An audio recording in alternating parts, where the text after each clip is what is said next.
40 мүнөт ичинде мына 12 самсаны жеп, мына 5000 рубль алып кетиңиздер. Самса жей турган досторго жөнөтүп коюңуздар туугандар ушул видеону. Ассаламу алейкум, урматтуу мекендештер.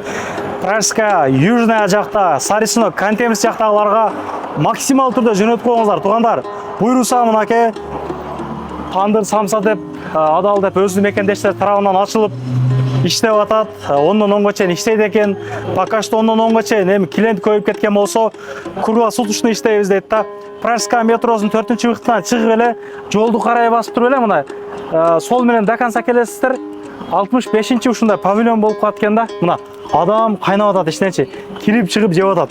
Дагында келиңиздер, падешадан кылалык. Анан 10 самса алгандарга бир султан чай, 20 алса 2-ни, 30ду алса 3-тү кош беребиз дейт. Анан пар райондо доставкалар бар экен, ушул жака жакын жерлерге жеткирип беребиз дейт. Андыктан стройкада иштегенде, башка иштегендегилер алыңыздар, өзүңүзгө калсын буйруса. Самсалар сочный экен, адамдар келип жеп атат. Толук жанагы интервью кылыптан тарттык. Кыргызбай YouTube каналыма чыгардым. Андыктан поддержкада боло бериңиздер. Канал каттаңыздар, тараткаңыздар. Ассаламу алейкум.